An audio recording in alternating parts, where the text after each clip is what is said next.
Well,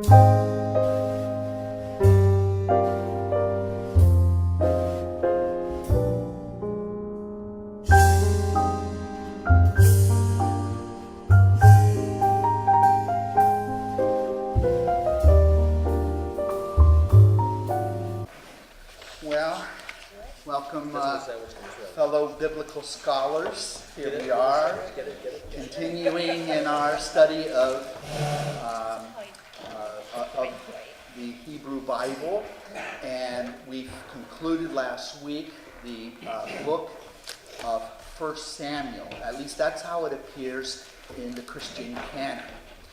And now we are going to begin the second book of Samuel. I want to say that when these materials were being compiled and edited, even when they were being written, but when they came to their final form, there was no such thing as 1 Samuel and 2 Samuel. It was the same literary work.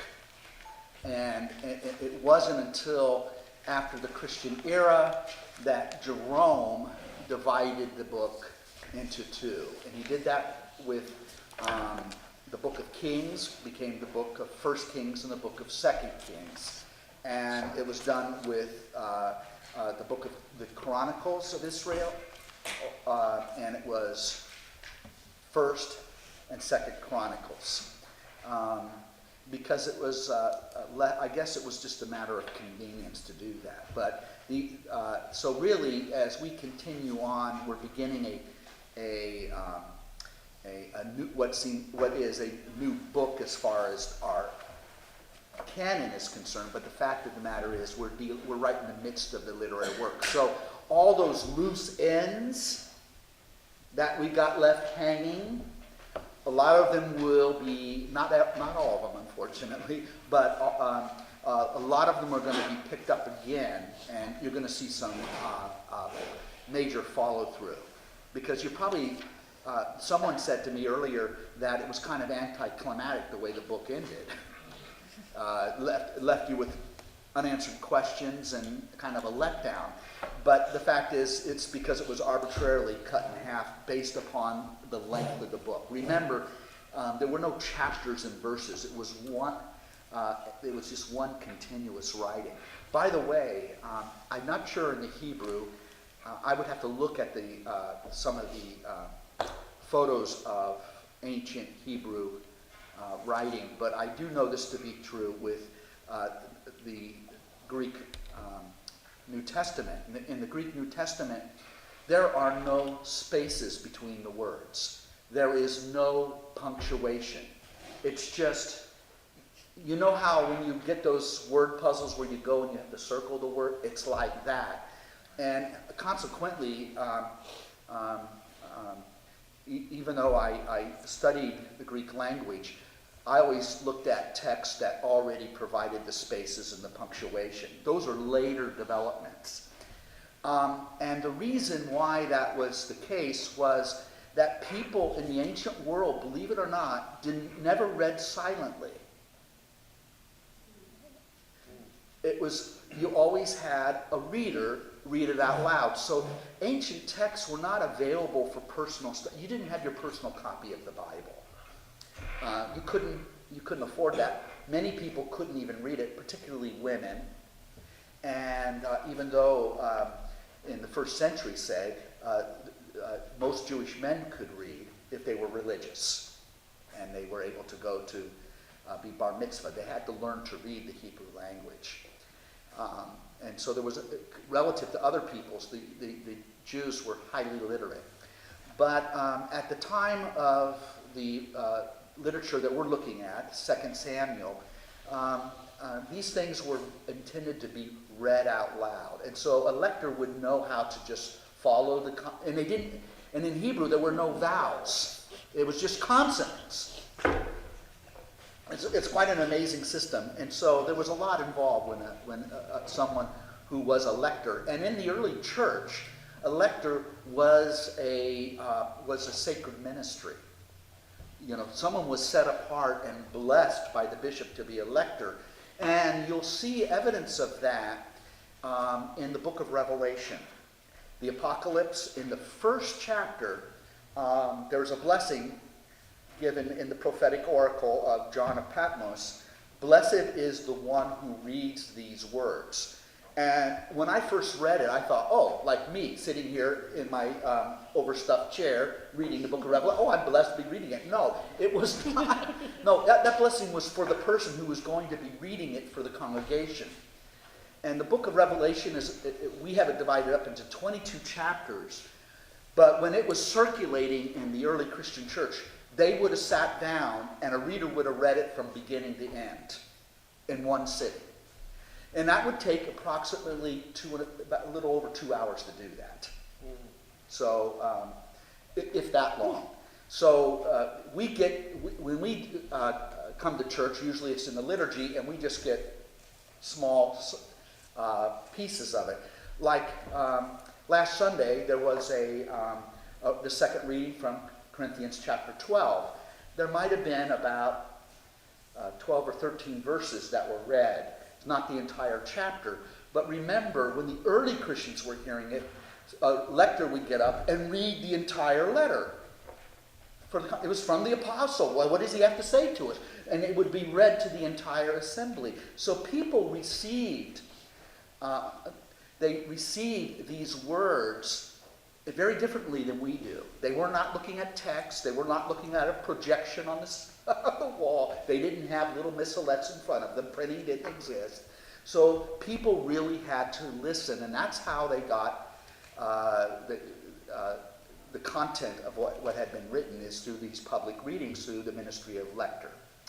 So now we are beginning the second chapter, which is really a continuation of a second book, even though it's the continuation and it's not intended to be a separate book from 1 Samuel. Yes?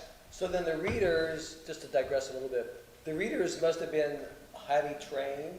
Yes. And a specialized skill, because if there were no vowels, they just had to know where the vowel was, so that the letters were almost like notes, almost like like shorthand. Yeah, But they would have to in just Hebrew know. it's that way. Yeah. Greek is different. Greek would have been, they have all the vowels. Yeah. And in fact, essentially, the alphabet that we have is the Latin alphabet, which is derived from the Greek alphabet. There are a few different letters and consonants that are somewhat different, but for the most part, it's so there's vowels and consonants. But even the Greek was written where there were no spaces between the words. And that makes it very hard for me because, I look at it, it's very hard for me to read a photograph of a page out of a photograph of an ancient Greek Bible. I really can't read it. It's too hard. And it's all written in capital letters because they didn't invent Greek, how do you say that? Lowercase? Lowercase. Very good. But what's that called? Unical or unical? When it's in a lower case. And so I had the benefit of looking at reproductions that were done with capitals lowercase, punctuation was added, and most importantly, the words are separated. So you can make sense of it. Yes? I'm wondering, again, digressing, but if there have been issues with translation because of that. Because, a word, if you don't space it right, could look like a completely different word So in some cases. You absolutely caught it. And it has caused problems, particularly in the Hebrew text. The Greek is a little bit more discernible because it has vowels and consonants, and it has fixed ending, and so you can spot it. But I would imagine it would be much more difficult with the Hebrew language. Yes? Would the assembly then discuss the reading after the assembly would meet? Because the interpretation is like a game of telephone, right? You're hearing these words, and 10 minutes after they read them to you, then it's a debate. What the heck do you mean by that? Right. What an interesting time. Yeah. Well, also, the ancients didn't think of, we better be out of here in an hour. Don't go too long. Ancients didn't think like that. And so when someone would preach or teach, they would go on for hours. We get another a glimpse of this in the Acts of the Apostle, where Paul is, I think it's in Troas, I can't remember the location, but he's visiting a church, and Luke is describing how he was, they were meeting in a house on the second or third floor. There was a large room, and they were gathered for Eucharist, and then Paul was preaching. And Luke said, and Paul went on and on and on for several hours. So much so that this young teenage boy who was sitting in the windowsill fell out of the window and was killed. And then Paul ran down there and raised him from the dead. Luke records this. He's okay. And then he went back and continued on. Yeah, and you can imagine the setting where it wasn't a formal setting. People weren't sitting in chairs facing someone who's standing, but rather Paul would have been sitting and people would have been gathered around. And I'm sure it was very dialogical. Yeah, no, he would speak, they would ask questions, people would make observations. And this stuff was very compelling, because to be learned in the ancient world was a rare privilege. And Jews and Christians were really big on the importance of intellectual development. And so this was something that really became very compelling for people who embraced Christianity. And a lot of the intellects, or people who were part of the intelligentsia of the ancient world, were actually gravitating towards Christianity more so than the general population, and because it was so stimulating for them. And they became so dissatisfied with the mythology and the philosophy of the time. And Christianity introduced something quite new to them.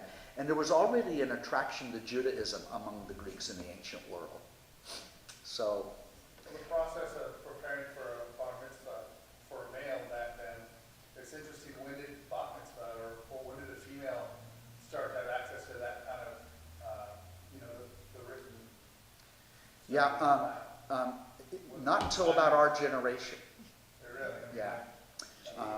When I was in high school, I had a Jewish girlfriend, which was really interesting. I learned a lot. But she was bat mitzvah. But she had spent a lot of time learning to read the Hebrew text. And so she read from the Torah. That's part of the ceremony of it.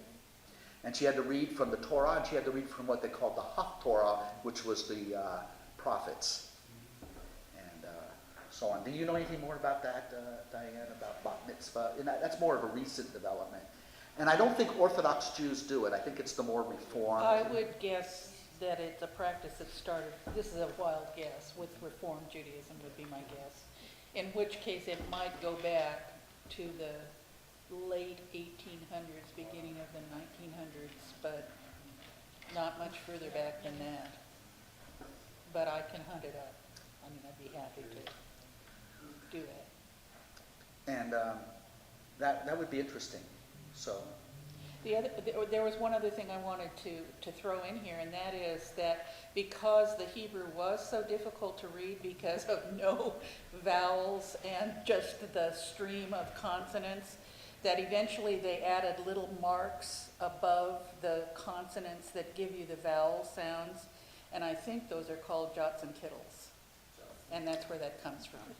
The little marks. the little jots and tittles. Jots and tittles that were put above the consonants so that the reader could, or the lector could, get all the way through the text.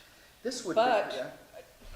Again, you're trying to figure out what that row of consonants means, and you could probably put various vowels in to make it, one thing or another.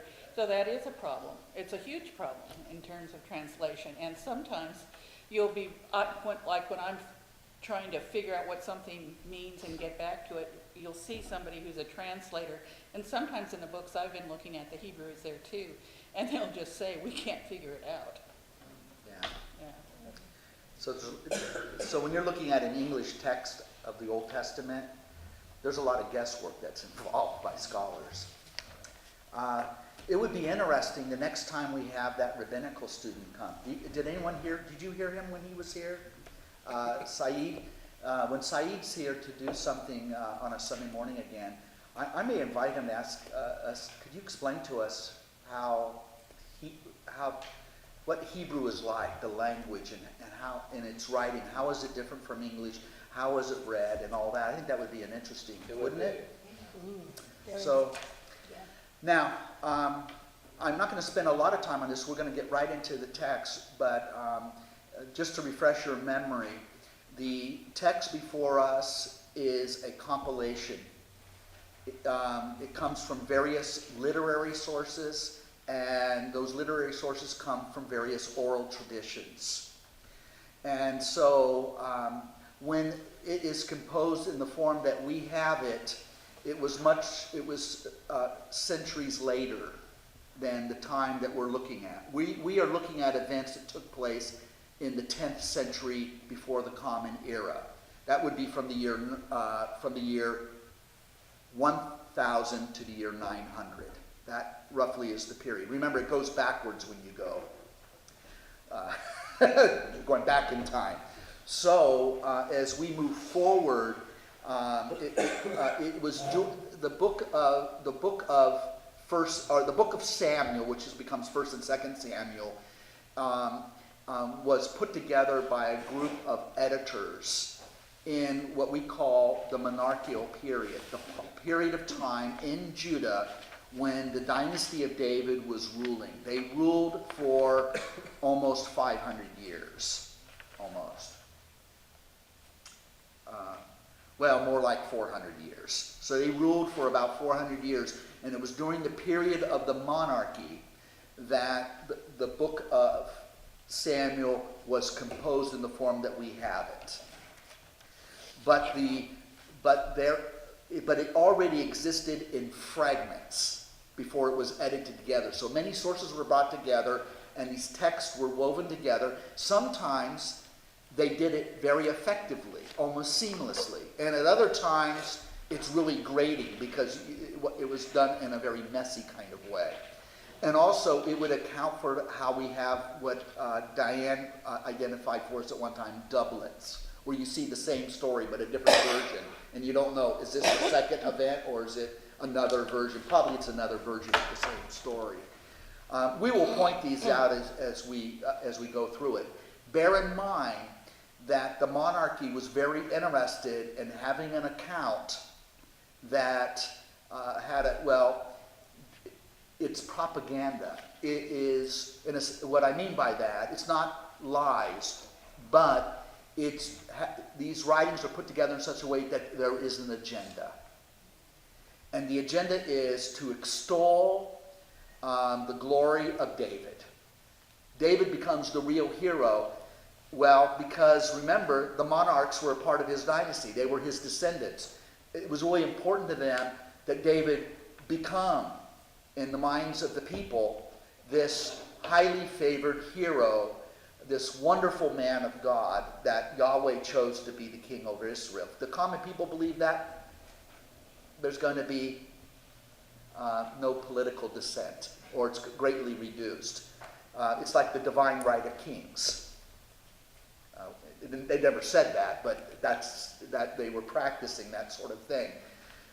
So sometimes we have to read between the lines. Also, in Israel, as it continues to develop, there are 3 institutions. The earliest and oldest institution in Israel is the institution of the priesthood. And we saw the priesthood played a very big role in 1 Samuel. Remember Abiathar and his father Ahimelech. And of course, at the beginning of the book, there's Eli and his sons, or Eli and his sons. Now, this second institution in the national life of Israel was the monarchy, the royal family. And then you have, thirdly, you have the prophetic institution. And eventually, the monarchy becomes discredited because a lot of the kings become tyrants. And the priests become also discredited because priests were often corrupt. So that left the third institution, which was the prophetic institution. And of the three institutions, they were supposed to work together, but they actually became rivals of one another. The institution that became predominant was the prophetic institution, because the prophets were the ones that remained faithful to Yahweh, and it was the prophets who predicted if the priesthood and the monarchy do not change their evil ways, God's going to abandon them and they will be given over to the Babylonians. Remember Jeremiah? And they were destroyed. And that effectively destroyed the monarchy.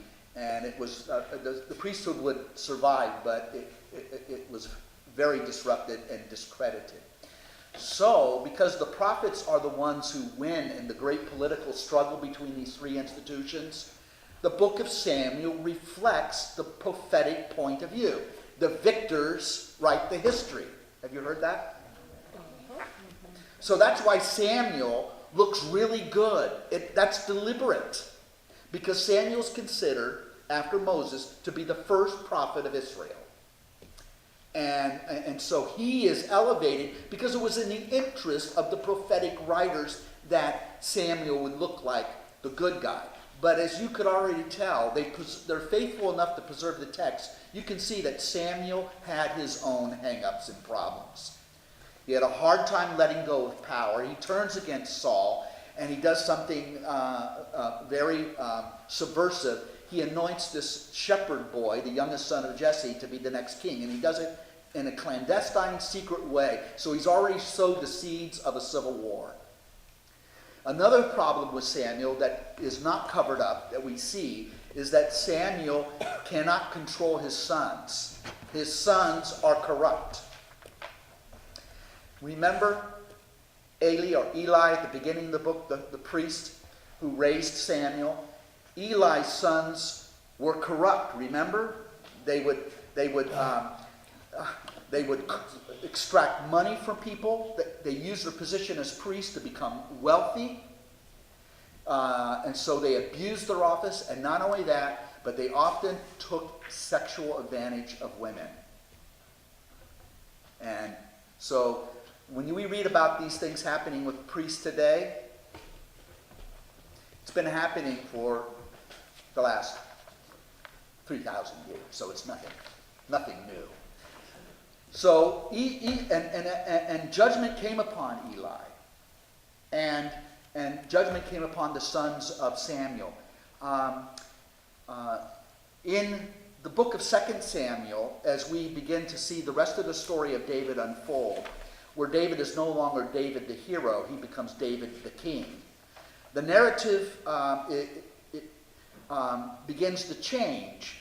And the theme begins to change. And David has many sons, most of whom are corrupt. And we're going to see extreme examples of that. We'll read a story about how David, one of his sons, rapes his half-sister.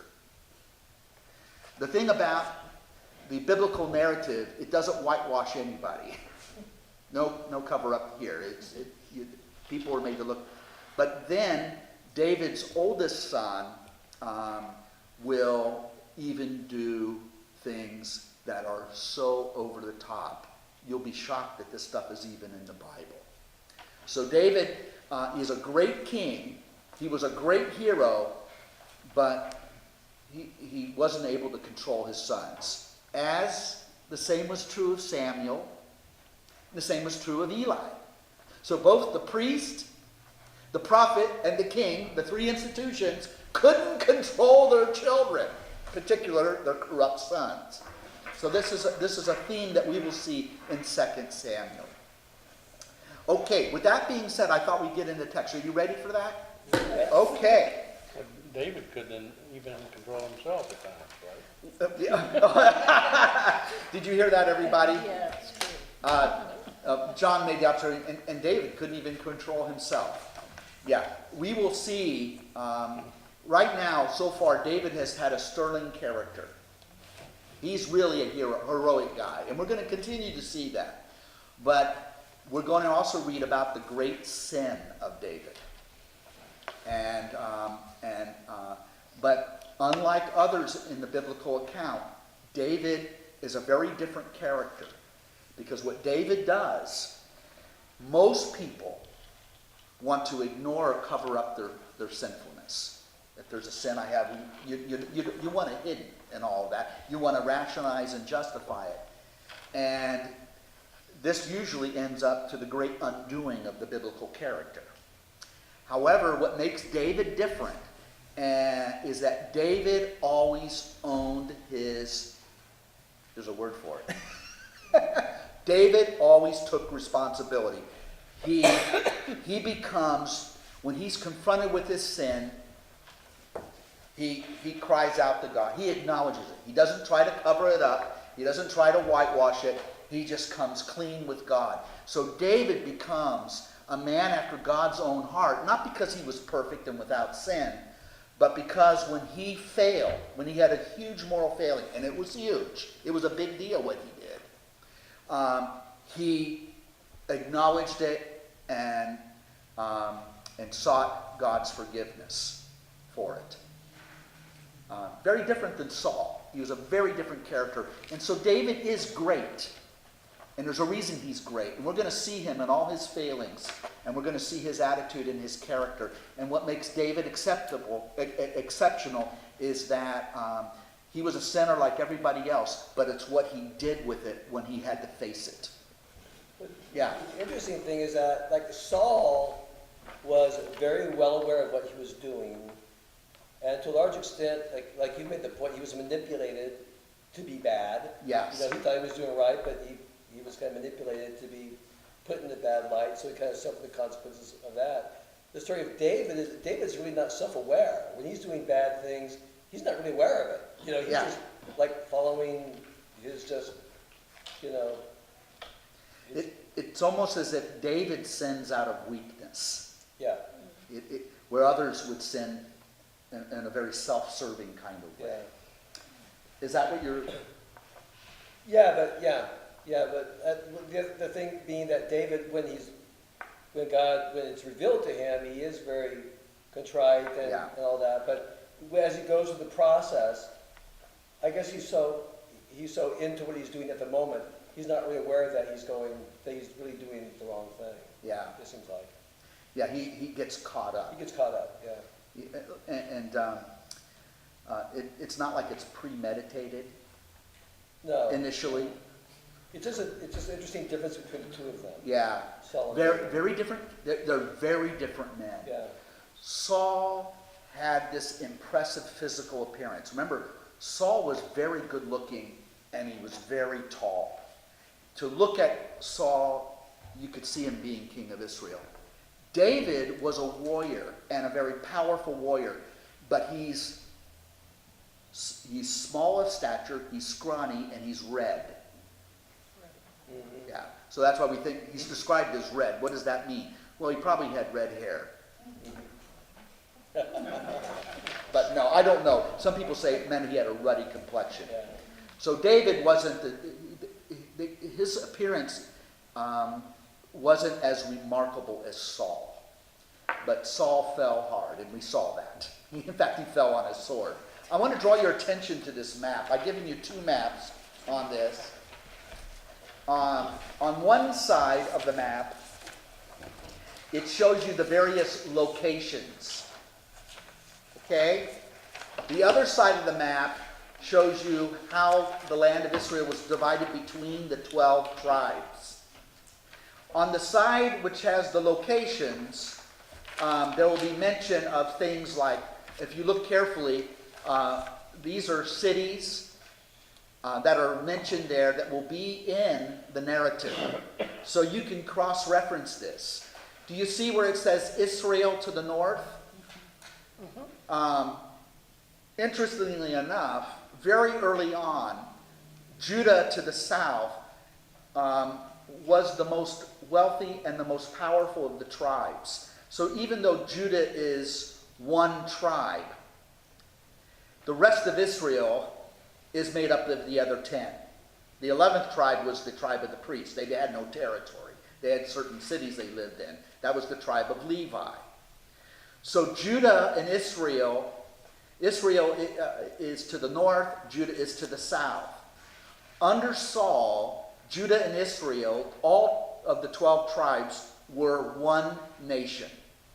They were a confederation of tribes, but they were made one nation. David will become, first of all, as we'll see, he will become first king, because Saul is gone. There's no more king. He died. Remember, he was killed in battle. They have no more king. And so what happens is that the people of Judah will make David, anoint David to be their king. So he becomes first the king of Judah. In the northern part of Israel, the northern area, the remaining 10 tribes, those tribes will primarily support the descendant of Saul. So now we're set for a civil war between north and south.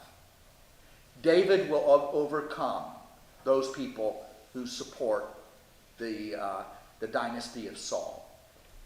And so David eventually will become anointed king of all of Israel. He will consolidate a single monarchy. But it doesn't happen in a neat, tidy kind of way. It's not like there was Saul, now we're going to make David king. It wasn't going to work that way. There was going to be a struggle. And eventually, David will find himself having, and this was just the common way it was in the ancient world, and it existed until recent times. When there is a question about who's going to succeed to the throne, and if there's a war of succession, then people get killed. People who are claimants on the throne are executed. People who may not even claim the throne, but because they're too closely related and there could be a political movement around them, they're executed. It's rather ruthless. And so David is going to have to succumb and eventually eradicate the house of Saul. Even though he doesn't really want to do that. He's reluctant to do that. So anyway, that's the one side. So you can use this map for reference. Now we'll begin reading the text. Any questions about the map? What we're looking at. Okay, very good. After the death of Saul, David returned from his victory over the Amalekites and stayed in Ziklag for 2 days. Remember, Ziklag was where he and his merry men were, and their families lived, down in the south. And wouldn't you know it, it's not on our map. But it would be around the area of En-Gedi, between En-Gedi and Beersheba, somewhere around there, I would imagine. The Amalekites were those raiding marauders, nomadic peoples that lived in the Sinai desert, and they would come in and raid Israel. So after 2 days of being there, on the third day, a man came from the field of battle, one of Saul's people, with his garments torn and his head covered with dirt. Going to David, he fell to the ground in homage. David asked him, "Where have you come from?" He replied, "From the Israelite camp. I have escaped." "What happened?" David said. "Tell me." He answered that the soldiers had fled the battle, and many of them had fallen and were dead, and that Saul and his son Jonathan were dead. Now, when Saul became king, and David was his chief general or warrior, they had great success against the Philistines. They really contained the Philistine problem. The Philistines were those sea peoples that settled along the coastal plain, what is now the Gaza Strip. Goliath was a Philistine. But when David and Saul became estranged from one another, and David was fleeing Saul, and even making an alliance with the Philistines, and Saul was completely obsessed with pursuing David, what had happened? The Philistines saw an opportunity, and they began to reassert themselves militarily. And Saul was forced to battle the Philistines, and it was at the battle with the Philistines that Saul fell on his own sword. So now, David is just hearing about it for the first time because he was distracted fighting the Amalekites in the extreme south. Verse 5. Did I read verse 4? Yep. Yeah, okay, thank you. Then David said to the youth who was reporting to him, "How do you know that Saul and his son Jonathan are dead?" The youth reporting to him replied, "I happened to find myself on Mount Gilboa and saw Saul leaning on his spear, with chariots and horsemen closing in on him, kind of like Custer's Last Stand. He turned around and saw me and called me to him. When I said, 'Here I am,' he asked me, 'Who are you?' And I replied, 'An Amalekite.' Then he said to me, 'Stand over me, please, and put me to death, for I am in great suffering, but still alive.' So I stood over him and put him to death, for I knew that he could not survive his wound. I removed the crown from his head and the armlet from his arm and brought them here to my Lord." Now, is this what we read last week? No. No, it wasn't that at all. So the messenger's coming to report to David the death of Saul. But instead of telling the truth that Saul died by his own hand when he realized the battle against the Philistines were lost, and this young man is trying to take credit for the death of Saul, and he thought if he told David that he was the one who killed Saul, which basically politically puts David in, it opens the way for him to have the throne or the crown, he thought that he would get a reward for that. Now, any other despicable person who was interested in power would have rewarded this guy, believing this was true. But not David. This is where you'll see David being different. So let's go on. Verse 11, David seized his garments and tore them, and so did all the men who were with him. This is an ancient Middle Eastern practice.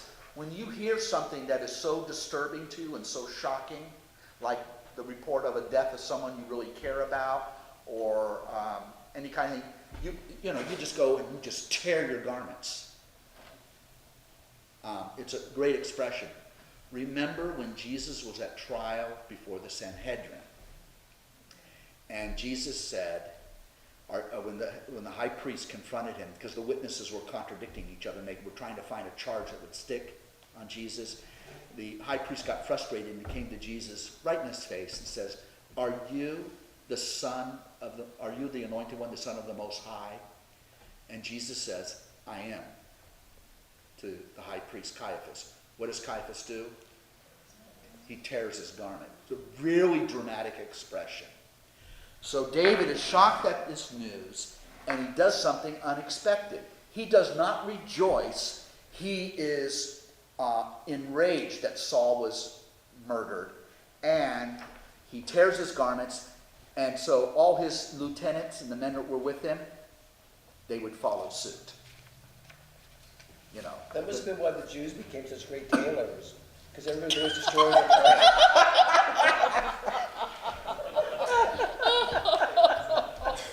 That's good. That's good. Yeah. Practice in the Middle East that occurred when George W. Bush was giving a speech and said a few things that the audience didn't like, and a Middle Easterner man took the shoe off, threw it at him. Yeah. And it wasn't the fact that his shoe was a weapon, it was the fact that the shoe itself being part of his Yeah. garments was an act of disrespect. Oh, yeah. So apparently there is a lot of customs that Very demonstrative, yeah. surrounding clothing. So, I wouldn't think of doing that because, You lose your shoe. yeah, no. Might be worse. I like this shirt, so